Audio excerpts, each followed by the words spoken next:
man Vex, and I am excited about today's show. I am hoping I'm able to get her on.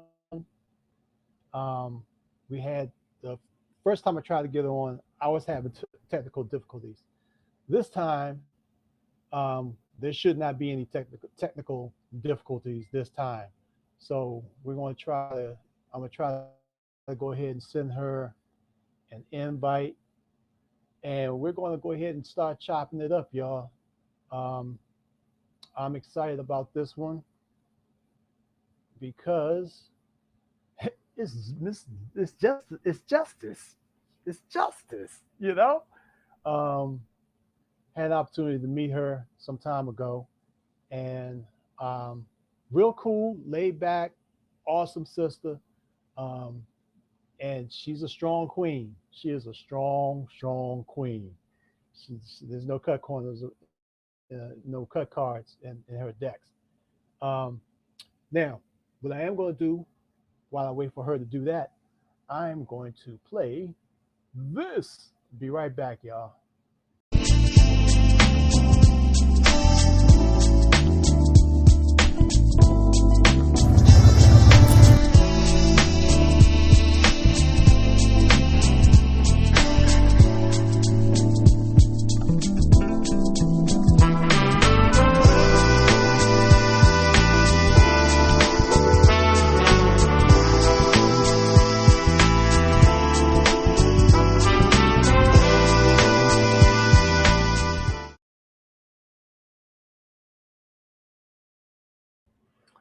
All right, yo, what's up? Hey, I'm sorry about this back here behind me. I apologize.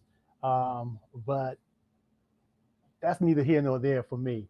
I'm excited about today's show. I sent her an invite. I'm going to see if she got it. And if she did, that's going to be awesome. And if she didn't, well, looks like it's just going to be us, whoever comes on, and it was able to see the show. So what's going on, y'all? What can y'all tell me about what's going on in y'all's area? I know y'all been riding. I've been seeing a lot of people riding, and um, only thing,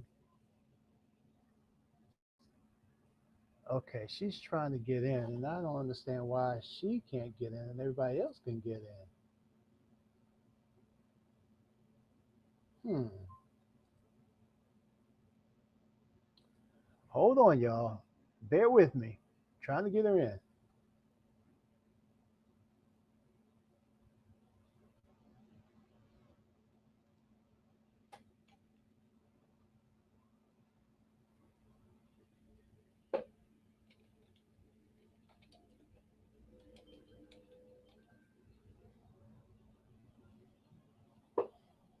Hey, Sonia. Hey, it's saying that you're not part of broadcast. Your host can see you and can add you to broadcast at any time. Um, that's weird. Everybody else could. I wonder how come you can't do it. You just Okay, did you click on the link that I sent you in I your inbox? hit join and I push join and it just says that you need to let me in. Let me go to the new link you sent. I don't know if it generates a new link or what. Try the Okay, go out and I'm gonna send you another invite. No, let me do this last one that you sent. Let me Okay. see if that. Okay, yeah, do the last one. That might work.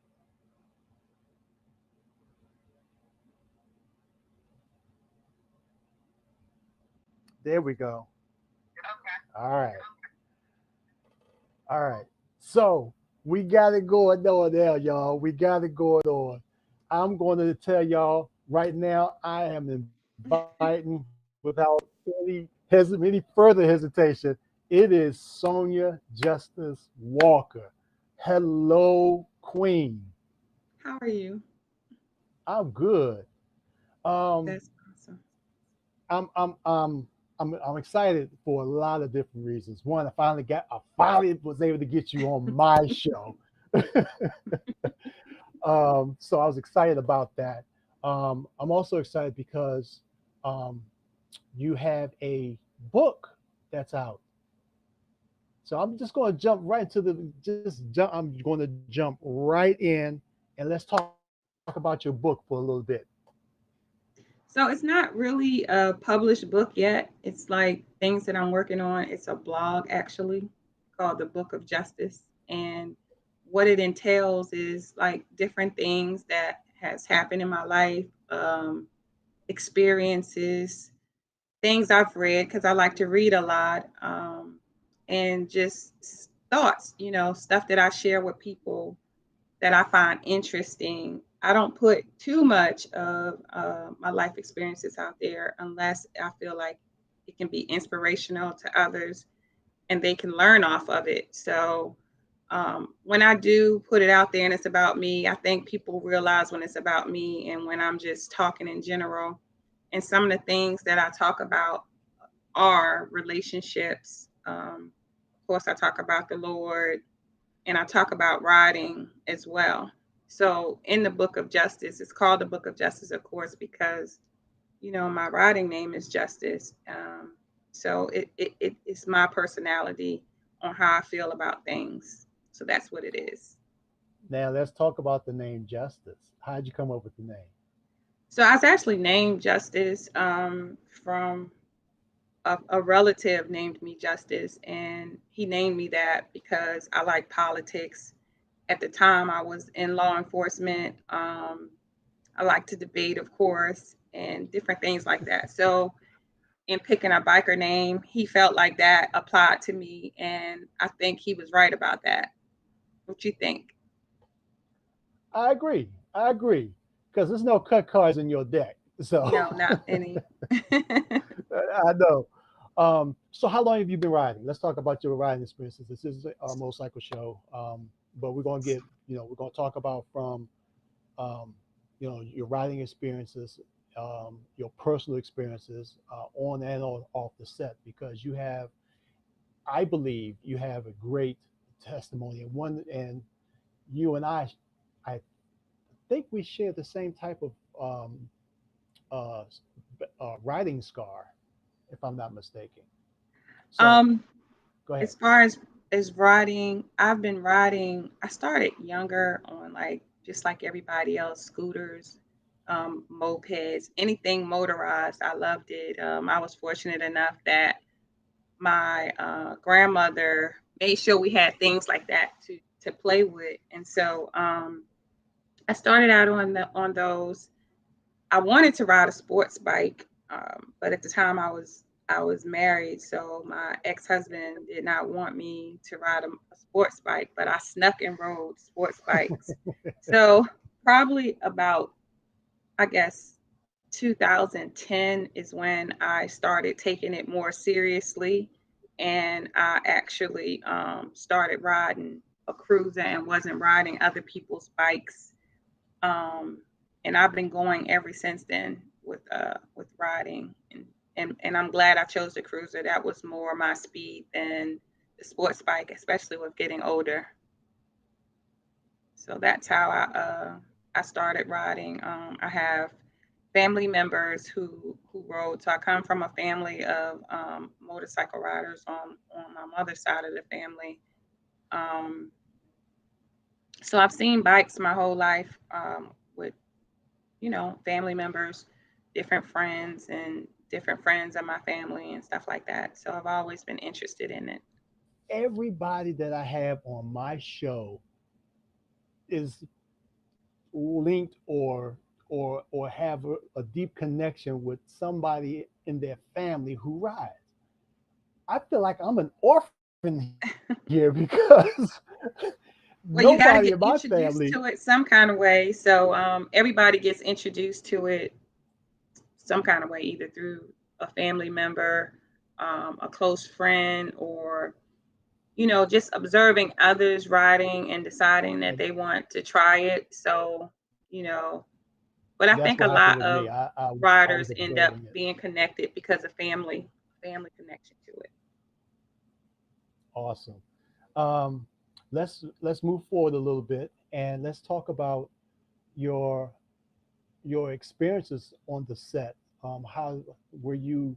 Have you ever been a part of a MC or in the social club, converted to the MC, or did you just was strictly independent rider the whole time?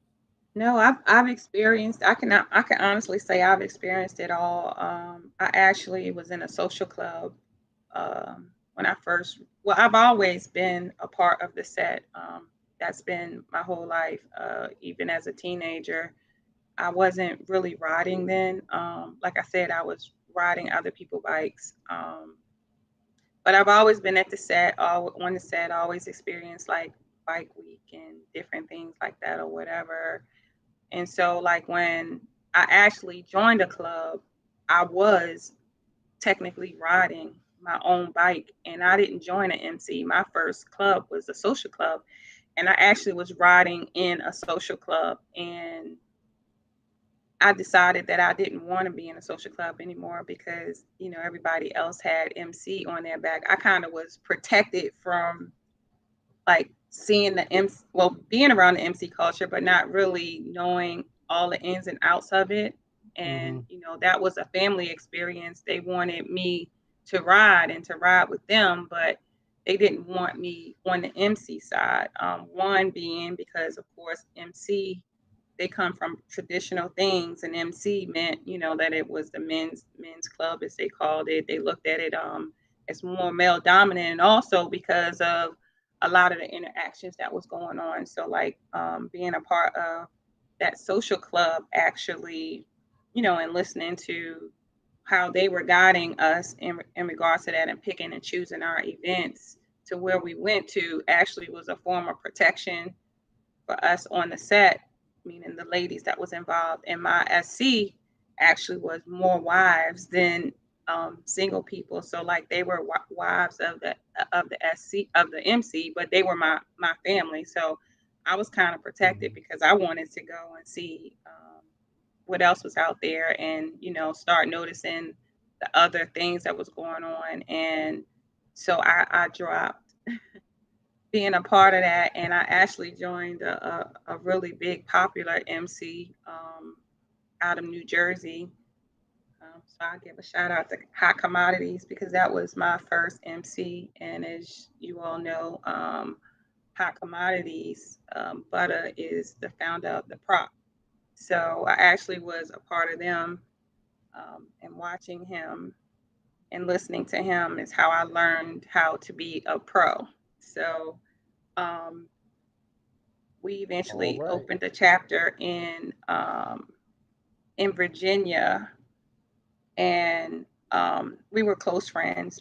They were from Jersey, I was from Jersey or whatever, and just moving through the set, you finding yourself and trying to see the things that you like and that you want to do. And I can honestly say that I didn't take well to protocol at first. So,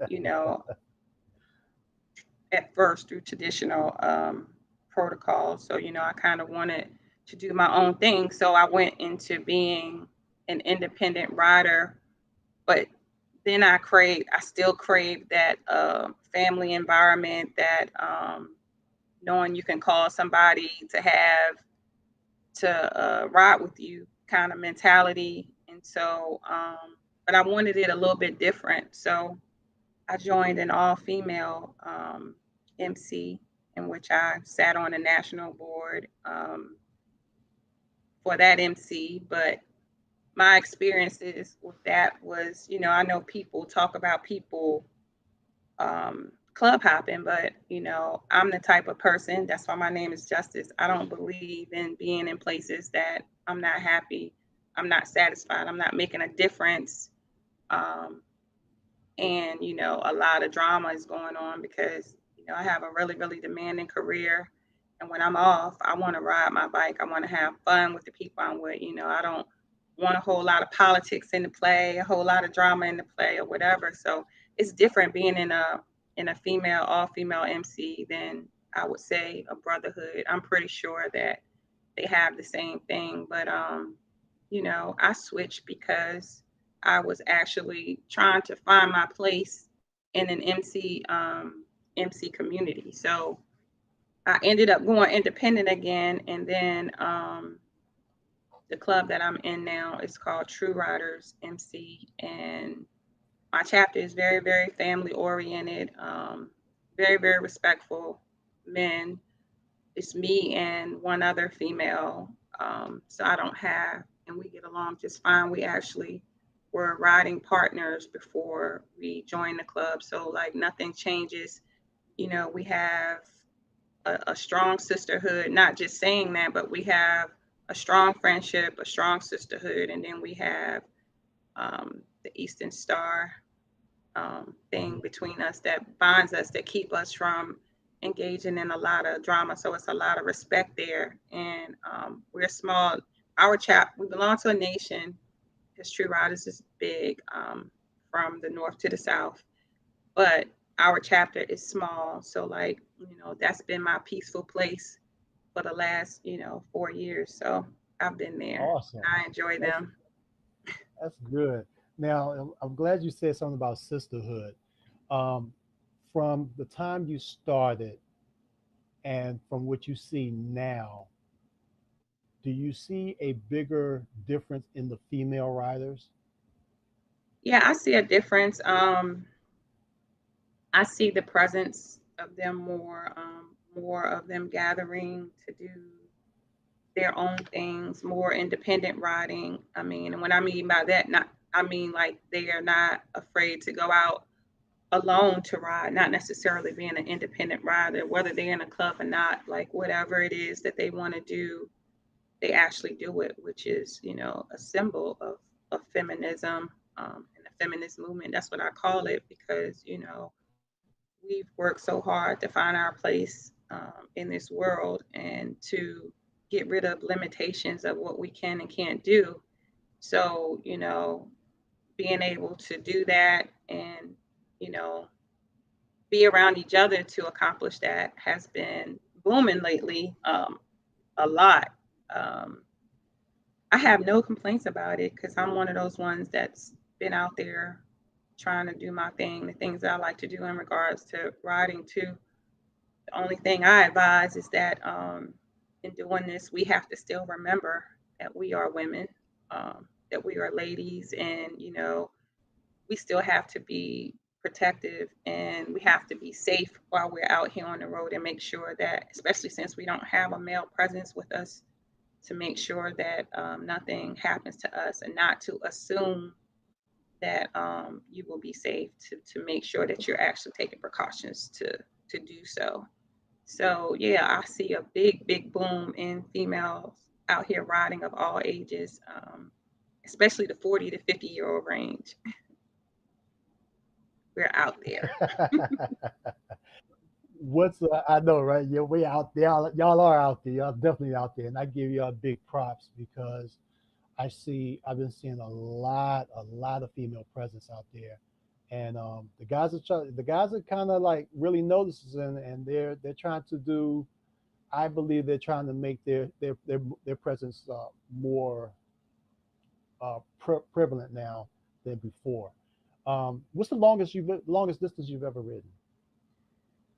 So I'm not a counter of miles, like because well, I try not to be because I never want it to seem like I'm riding to be in competition with anybody or to say that I'm better. Hmm. I truly ride. My saying is Right. I ride. Can't nobody make me ride. So like I'm not peer pressured into riding, because somebody said they rode this place or they rode that place, or because they feel like my miles versus their miles wasn't enough. So I really, really don't get into that. But you know, um, I would say that this last trip that I did, which was through 9 states in May, was probably the longest. We ended up in Texas, came back a longer route Wow. through, Wow. like Arkansas and Tennessee and places like that or whatever. So that was probably my longest trip, and not because I'm afraid or that I don't want to. Again, I have a very, very demanding career. I don't have as many days off a year as other people do. So I have to use my time wisely. I have to account for, if I get sick or, vacations with family, spending time with my significant other. So I have to account for all of that and make time for everything that I want to do. So, depending on what's going on, and sometimes you just can't do that. I was afforded the opportunity to do it this time.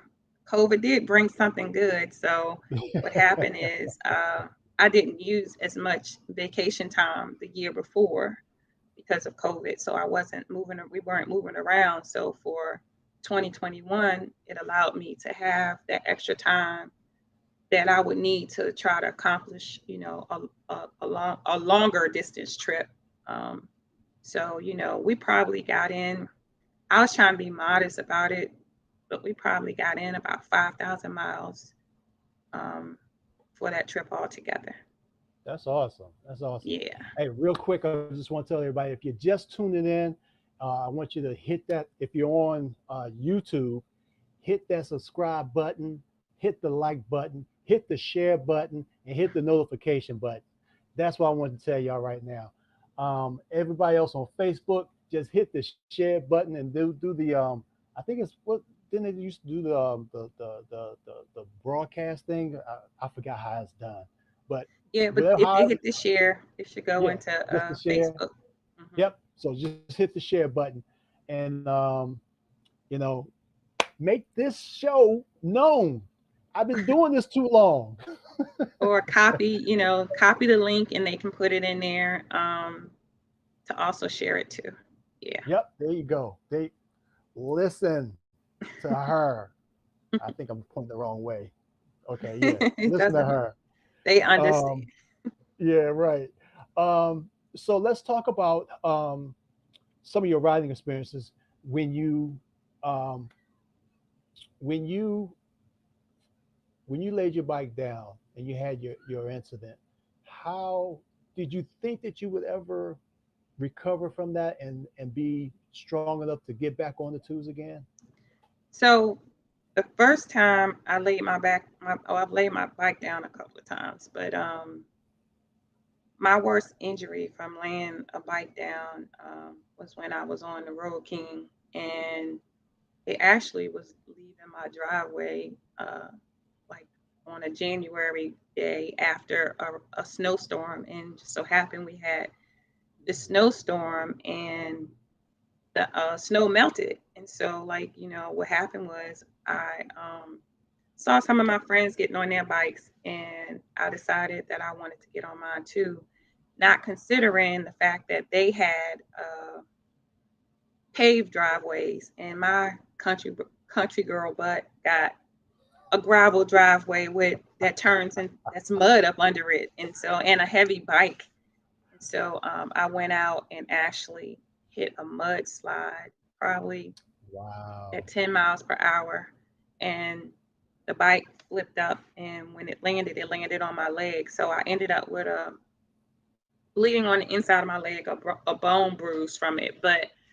And I jumped back up, and the healing process of that was rather long because they said I should have just they would have been more happier if it broke because Mm. it's nothing they could do about it but wait for it to heal. They couldn't bandage it, they couldn't do anything. So I'm purple and black from my knee to my ankle, swollen and different things like that. But that didn't take me out of work or anything like that. Actually, my worst injury came from a pair of high heel shoes. Walking, and it was non-motorcycle related, and I slipped some steps and didn't really fall, but like caught myself and actually crushed myself up under it. I ended up with 4 screws in my foot, and my Achilles tendon being my excuse me not tendon, my gastric tendon in my leg being released so that I could move my foot, and that was 18 months in a boot and almost 24 months of healing. So that's what you all witnessed. And I think people assumed it was because of a motorcycle related accident, but but it I wasn't. thought It that's what affected. I thought. No, That's it what I thought. affected. I thought, Yeah, it affected my yeah, riding, and I ended up with three dislocated discs in my back and a lot of muscle stuff going on. So actually, I'm still healing from that. I ended up mm, buying a trike, a Harley Davidson trike. So don't anybody talk about my trike because I'm not an old woman. I just needed something so that I could keep it moving. it's a Um, Harley. and Don't I wanted worry it about it. respected, and so they don't have to respect it because it That's is. right. It's definitely a Harley Davidson. It's actually a Road King with a third wheel. I still do everything on it that I did on twos except for lean hard. You still got to lean a little, but I don't have to worry about supporting my body weight. Like Right, my body weight supporting the bike. I can honestly say that it does support you. Um, so that you don't have to do that because even though I'm able to walk now, I still have the back injuries and I still have the the the muscle weakness that I have not recovered from, and I'm still in treatment for it. So yeah, and then turn around and was in a car accident. So it did not help what I was going through. So I have you not are recovered a enough. survivor. Right. I have not recovered enough to get on twos. But I ride my threes, which is still a motorcycle. It might That's be right. somebody on here that's If looking right now if they that could, will say different. but no, they shouldn't because if they can accept the Can-Am, if they can accept the Spider, come on now. Well, this person not accepting none of it, but nonetheless, he respects me and he accepts my bike. He just jokes me a lot about it. But Awesome. yeah, so the trike I recommend, not the Can-Am, not the Spider, and I'm not saying that as a diss to anyone because if we in the win, it's a good thing for all of us, whether it be the, the trike, Can-Am, Spider on twos, or a car with a sunroof open. It doesn't matter. What matters is that we get enjoyment out of what we want to do in life, Right. and so but I advise people to try it because Now, did some you think that? people look at it and think it might be easy to ride. It's actually harder to ride than twos, and that's because of the axle that's in the back. And also, if you're coming off of twos trying to ride threes, you have in your mind, which I still have it in my mind, that I'm Keep that riding lean two. So it's on. like two different forces fighting against each other. So it's its own ride, and you do need skill to be able to ride it, or you will crash for sure. And it Yeah, has more power because it has that same Harley Davidson those same Harley Davidson engines, and it has more power because of that third wheel. And then of course, me being the speed demon that I am, I added more power to it. So all right, we're gonna come right back. We're gonna talk about you being a survivor, not just in the motorcycle, but health-wise, you're a survivor as well, if I'm not mistaken. So yes. we're gonna take a quick break. We're gonna talk about that. We're gonna talk about the Facebook page that you're currently involved with. Oh, Father in heaven, please forgive me. I don't want to call out the wrong one. You call it out when we come back. All right. Okay, I will. So we'll be right back, y'all. Y'all watching MC Love with DJ FX and my special guest, Sonia Justice Walker.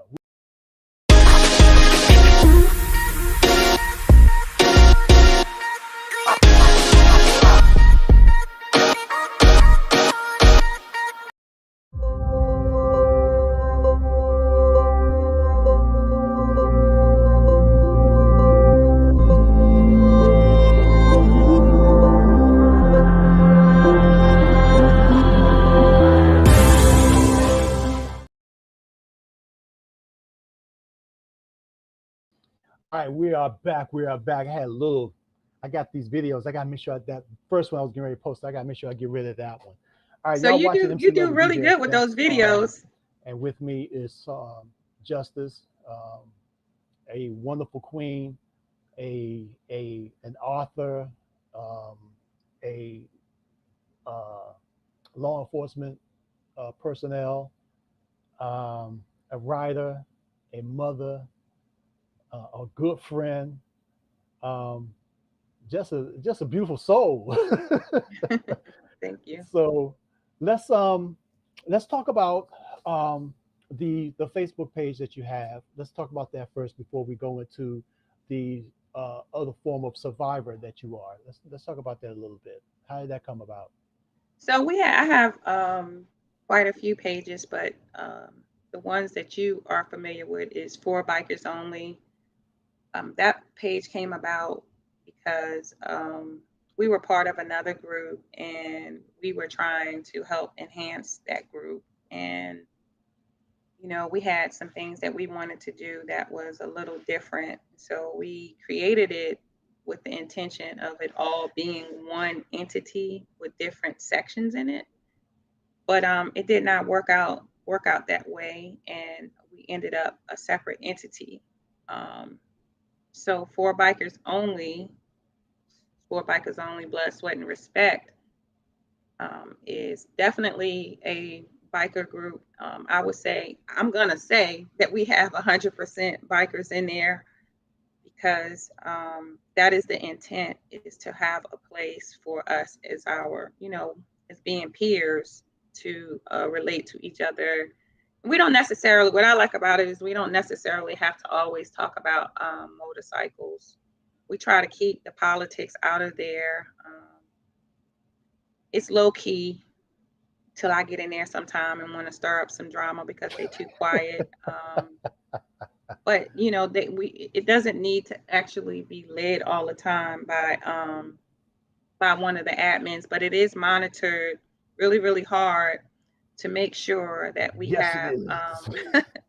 that we have bikers in there to talk and to do whatever they're gonna do in there, and that it doesn't turn into an advertisement page for events because we have enough of those out there. We don't have spaces on social media, a lot of spaces on social media where we can actually talk biker talk and talk as adults, because that's what don't you don't always have to talk about motorcycles. We pull up different topics as long as it's not something that's going to cause a whole bunch of confusion with people. So we have that. It is restricted to Yeah, actually because 5,200 members. I got my butt kicked a couple of times posting in there, and I got mad respect for them too for letting me know. I'm just grateful that I could still go on there and post every now and then. Not anything regarding my show though. I try not to do anything regarding my show. So, but yeah, this is definitely a good page. And for those of you who don't know about it, if you're a biker and you want to broaden your mind as far as what the community offers, that's one of the pages I would recommend you to go to. And you guys have an event coming up, don't y'all? Yeah, so like I wanted to talk about the four bikers only a little bit more. So Sure, because I sure. wanted to be clear that um we do allow some advertisement in it, but we want it to be more about rides versus like parties. And Hmm. we want, as the admins, to know what it is and to be the one that put it out there for two reasons. One, because if we are able, then we want to support. And then two, if two is because we want to put it out there to broadcast it, to say we think that this is our opinion, we think that this will be a good gathering for you all, and try to get people to come to participate. So that's one reason why we are strict. But some people don't read the rules, so they just come in and they think that they're not looking, they just come straight in to do advertisement. But so it's not that we don't want advertisement in there. We want to be a part of it, to help promote it and to say that this is a good thing, and for it not to be, overwhelming to the members. And then the other page that we talk about is related to the event, and it's called related to an event, and it's called Southern Fall Ride. So Of course, Southern Fall Ride is a ride, and it's a for bikers only event. And we try to gather people from all different states to come in to ride in. We create groups so that if they want to meet up, that they can meet up. So we actually have road captains that will set up rides from different locations if people won't decide that they want to meet up to ride together. And it was created originally um, to raise money for um, to sponsor my physician who helped save my life, to sponsor one of his causes. But I decided that it didn't always have to be that spotlight, and so it actually converted into a few other charities as well. One, the biggest charity is the Fresh Boys Club, which is a group of young men who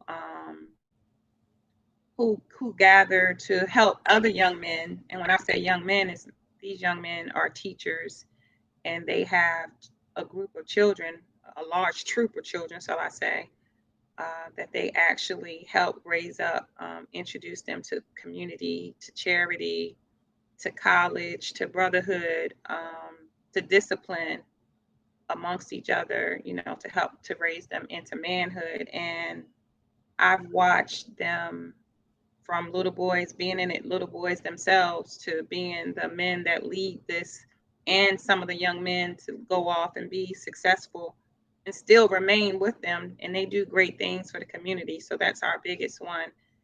And then we also have raised money for chemo ducks, which is Cold Blue. Bless his heart, bless his whole soul. May he rest in peace. Which was his favorite charity, which is actually getting ducks that they're stuffed animals, and they're actually chemo devices for children. And the children get to hold the stuffed animal, and they can run the line of the chemo through the duct to help calm them. So we've done that, but we have so many chemo ducts now that this year we won't be doing the chemo ducts, but we still plan to keep it. So we've raised money for that because that's what Southern Fall Ride is about. It's about the ride, and it's about giving back because, for me personally, I don't need the charity. I want to be able to give others. And so, we ride bikes, we hang out, we do a lot of stuff. When we can afford to do that, then we should be able to afford to give back. So it's pulling together like minds that want to do that. So the majority of the people that come, they understand the concept of what's going on, and they come to support the charity, to be involved with the ride. And then, we have some fun too. It's not all just a ride and different things like that. So the entertainment piece of it is not there to be the main attraction of the event. The main attraction of the event is getting people to ride, and then the fellowship with bikers who have like minds, as far as the maturity level, different things like that. So it ends up being like one big, big, big family reunion, and that we really, really enjoy. And this year's September 24th through 26th in Carson, Virginia at Shands Park. This will be our second year there. The years prior it has been in Danville, Virginia at the spot, but we've had some difficulties with that in regards to COVID. And of course, with the event growing, we ended up moving. So now we have it so that people could come out and they can stay at the hotel. Or if some people want to try their hand at camping, they can actually camp there. Or for those who have RVs or want to rent RVs, they can be able to bring that out with the intent, whether you're bringing your RV or you're camping, that you're still going to ride. So even if you didn't ride there, then to at least participate in the charity ride, which since last year and for this year moving forward, it's going to be in honor of Cold Blue. So that's our event. That's what we Awesome. do. Awesome. And it's the whole weekend, correct? Yes, it's the whole weekend. And if a person chooses to not stay at the hotel and chooses to stay with us on the grounds, then I send some special invites out saying come out early, because I'm down there for almost a week trying to get ready and it's also like a little mini vacation for me. So, I Yeah, invite people to try their I've hand seen at something different. I've seen you with a couple of times. You did Facebook Live, and I think this was one of the ones you did in Danville.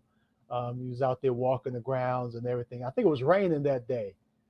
It was Yeah, we raining, have to deal with that.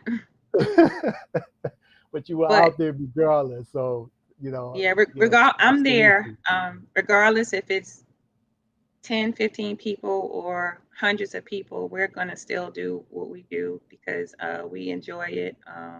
We hope others enjoy it as well. It has definitely been an influence to others. I see others, having similar events, and I'm happy to be that influence to the community to give them something else, something different because you get tired of the same old. And I try to be creative, and no matter how many times I do it, the people, might come, same people might come all the time, but I try to give them something different every year, and not, take away from the fellowship part. Like you can have so much going on that you take away from the fellowship part. I really, really want people to fellowship with each other, to be able to hear each other talk, to walk around and meet each other, and stuff like that. So it's not packed with a lot of things. But it is, we do inspire people to fellowship, and we leave it open for that. All right, give them the date and the location one more time. So it's September 24th through 26th, Carson, Virginia, which is basically Petersburg, Virginia. It's just in a rural part of it. It's at Shands Park, and we look forward to seeing you there. If you decide that you don't want to stay at the hotel, because we have 2 hotels that's available, and you want to try your hand at camping, tenting is what I call it, then, or either an RV, whether you have one or you would like to rent one, then just hit me up on Facebook and I can guide you in regards to that. We have quite a few RVs that's coming out this year. Haven't seen too many of the campers yet, the tenters, just our basic crew that do it. But you best believe they're going to be out there with Tent City is what we call it, having a ball by the campfire. So we will look forward to seeing everybody come out. And again, it's a for bikers only event. I tell everybody that, like the nurses don't go to the doctor's convention. So like the bikers want to have a bikers convention, but just let us have that one weekend and we promise to come back and fellowship with everyone. We're doing great things together to make a difference for the community. So Well, give us that's that one awesome. opportunity, and regardless of them not being a biker, they can still support because again, it isn't to line my pockets at all. I put more into it than I get out of it. It is definitely a charitable event, and I pay for everything that has to do with me, and a lot of the things that have to do with my crew, well, they pay for it, and I try to make sure that they are taken care of for assisting with the event. So like the event doesn't pay for anything that has to do with us personally. It Right. goes to charity. Man, that's awesome. And y'all can find the flyer up on my Facebook page, both my personal Facebook page as well as MC Love. So make sure you look for the flyer on that, so you guys be updated and put it in your calendar. Actually, you should be marking on your calendars right now, for that event. All right, so let's talk about you being a survivor. That you want to talk Wow. about that? Do you want to talk about that? If you don't have to talk Yeah, about it, we could I'm skip gonna that and talk talk about about it. it Okay, because let's talk about it. that's what I'm here for. That's why I remain on this earth, to talk about that. So, I am a cancer survivor of a rare cancer. A tumor actually developed in my appendix or on my appendix, and they thought it was like, my appendix had ruptured, to go in and find out that, excuse me, that it was actually a tumor that was full of this jelly-like substance that you can't just suck out. And it spread through my stomach, which they call seeding, and everywhere that it touched was going to be a tumor that could grow there. Only through at the time, only 3% of people in the world ever contracted this type of cancer, and it was only 12 doctors in the United States that could actually save me. So initially, upon discovery, the doctor did not know what it was. He knew it was cancerous because that's what the pathology report came back to say. But he didn't know what it was, and he just said he was gonna watch it. But I went and started Googling it because that's what I do. I'm a researcher. I research, and I didn't see anything positive with it. Nothing came out that it was not cancerous. And I was like, well, he never said that. And at the same time, I was still sick and, getting weaker. And I actually contacted a girlfriend who worked in Maryland at Hopkins at the time, or either she had some type of connection at the time, and was telling her about it. And we started looking for doctors. At first, only thing that we found was people overseas. So I actually was getting ready to get on a plane and go overseas to the doctor. But then we found the physician who created this special surgery and treatment to treat me. We actually found him at John Hopkins, and studying him. I was really nervous when I read about the procedure that you would have to go through for it, and so I really didn't pick him, but going deeper into it, I actually I actually found someone that he trained who had just become chief of oncology at Mercy Medical Center in Baltimore in the harbor. So we contacted him, and they put me through a series of questions. Of course, got my pathology report, did some blood work, and which we call tumor markers, and found out that I actually did have that rare cancer that I was reading about. So I actually had to go to Maryland to see him and prepare for that surgery. And they call it the mother of all surgeries. So actually, they Mm. split me from my chest all the way to my private area, and went in and went through every part of my stomach looking for that, looking for tumors, looking for that jelly-like substance to remove it. And I lost probably at that time, by then with the second surgery, 2 feet of colon, um, you know, part of my liver, pancreas, kidney. I lost like 14 pages worth of stuff that they took out of Wow. me. And then they pumped 4 liters of chemo through my stomach, because if they would have they couldn't treat it with like the IV treatment chemo, or Hmm. directly in the vein.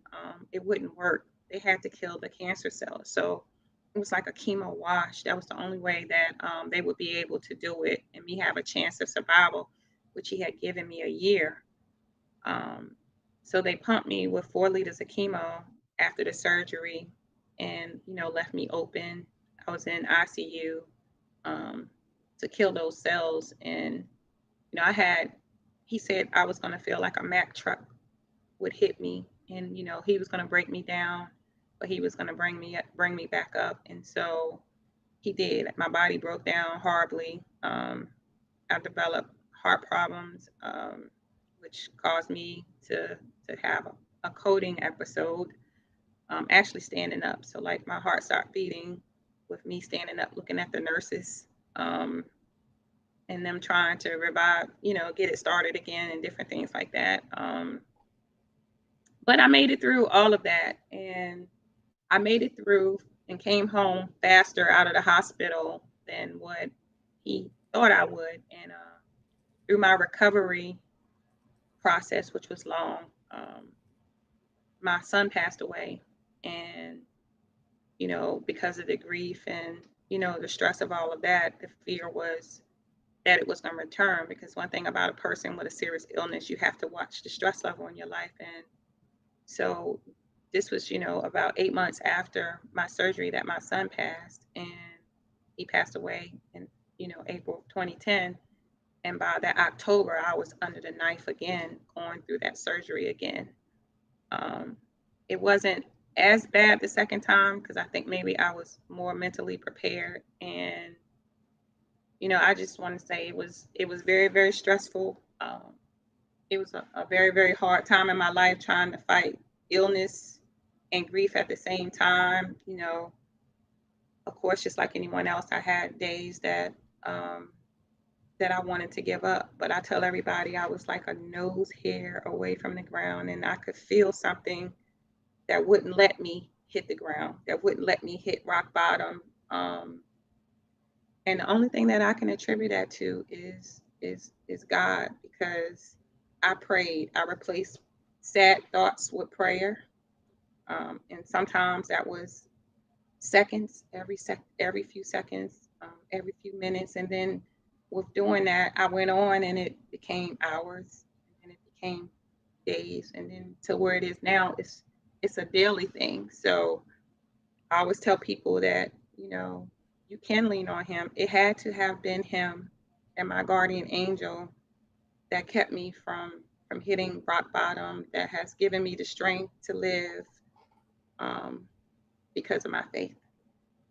That's And awesome. my testimony will always be that strong faith is what holds us up. What holds us up. And some people will say that because they heard it, because they were brought up to believe it. I can honestly say that I can say it because I'm a witness to it. So Nice. that's my story. Nice. Nice. Nice. I love it.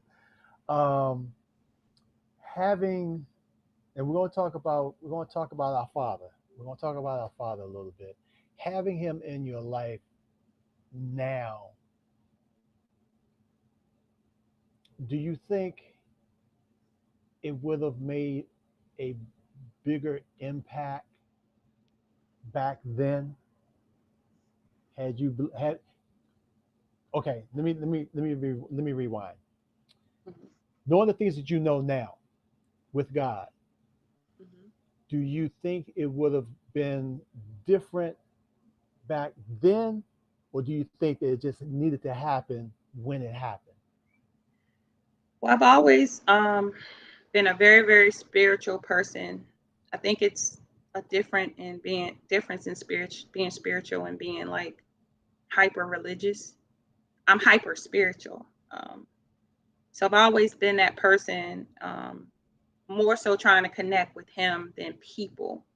So I've been the type have that has studied on my own. I've found people that relate to uh, studies, studying about the Lord, and studying about the Bible and stuff like that. I relate and have those conversations with them. So that's my type of fellowship, more so than church every Sunday. I found it actually problematic to be in church every Sunday, and I don't know if it was judgment, or living in a small community and getting to see people on a daily basis, and then coming to church to see the difference in how they act, or my ignorance and not understanding what true fellowship was. But if I had to go with my spirituality, I would say that God has always led me towards more being spiritual, because it was personal. It made it more so that it was about Him and I versus other people. And the focus, you know, all my life has been on Him and not people per se, if that makes sense. Oh, it Um, makes it makes good sense. It so makes that good sense. my focus has always been Him, but to actually understand the impact and the power of spirituality, I can say that I did not. I can say that I was one of those people that could talk about it and say that it was real and that I believed in it. Um, but I can say now that it is absolutely 100% true. The universe tells me, the universe has showed me and keeps showing me that it's real. People count blessings as being things that are materialistic. I count blessings for waking up every day, um, because I faced it so many times that I didn't, that I may not have, and I still face it because I always tell people too that with cancer and different things like that, it breaks your body down, and then you have to the rest of your life you're fighting off other little things that have to that try to come after you because your immune system is weaker. So I can say that I lived, and I have survived based on faith. That's what keeps me, that's what keeps me going. It gives me my strength. It takes away my stress. And so some people may believe it, and some people may not, but I don't feel any different. It's not a lie. It's not exaggerated. It's my truth. No, no, I It's didn't the see angels. Um, I had a conversation actually today to ask, like, how do I know when God tell me something? And I expressed it as being, it's my thoughts. It's I hear it, and I hear my son's voice. I hear it through other people, like times like right now. You know, it, I'm from the psychology world. You can call it auditory hallucinations if you want to, or you can call it spirituality. And I choose to call it spirituality. well, Jesus is always calling the audible anyway. So in order to hear the audible, you got to hear it. Um, that's awesome. Real quick before we go into because the shows are about almost over. I want to give a quick shout out to Hustle Man. He's online watching us. Moose online, both of them from Kingdom Nights Hey, Motorcycle brothers. Ministry. Also, big shout out to Meryl Kennedy. She's with the Sisters That Ride Harleys. Big shout out to them. And if somebody else is watching, I don't know who it is. They didn't make themselves known, but um, yes, um, God is real and God is good.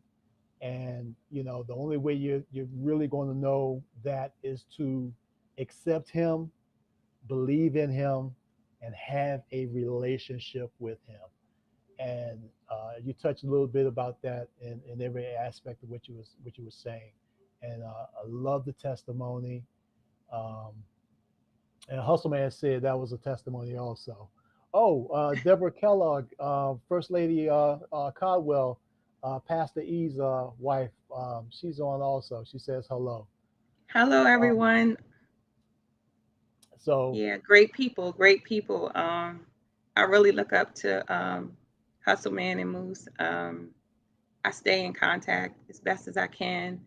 I feel so bad sometimes because they have that big event in May, but that's my godson's birthday weekend, and he calls me Mimi. So unfortunately, every year he looks to Mimi, not his mother or his father, to entertain him for his birthday. And so he's 11 now, so they're used to it, and they're looking like, what are we gonna do for his birthday?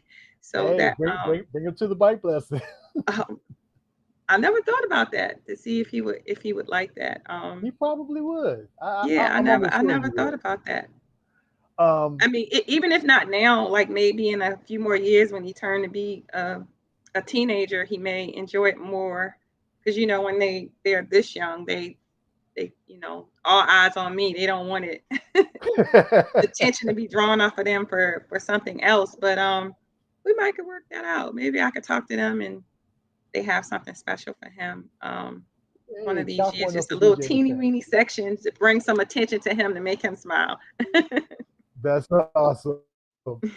Real quick, I always ask this question to every last one of my guests. What, knowing the things that you know now, as a rider, what would you tell the younger you? What advice would you give the younger you?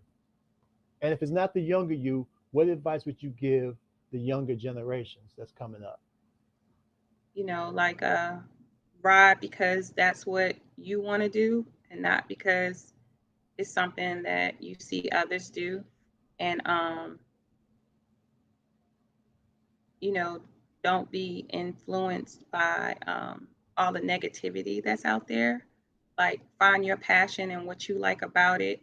But most importantly, if you're gonna ride a motorcycle, you're gonna have to ride your ride, and make it so that that's your piece, and that you don't really get involved too much, not too much, with all the other melodrama that's out there. Because in a community, whether it be the motorcycle community or your regular community, you can find just about anything. But realize what your purpose is and what it is that you want to do.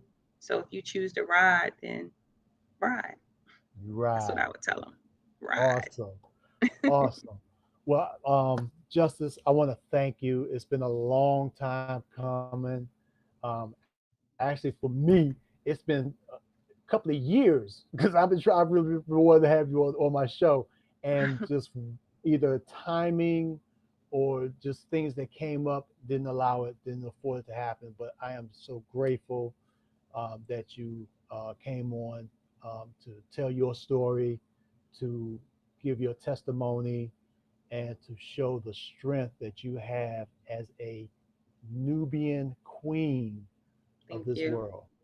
So, And I will be sure to help promote your show. I really appreciate it. It's positive. Do great things. You know, oh, just like the highlight is on some of the negativity, we need to put the highlight on the positive things for the community.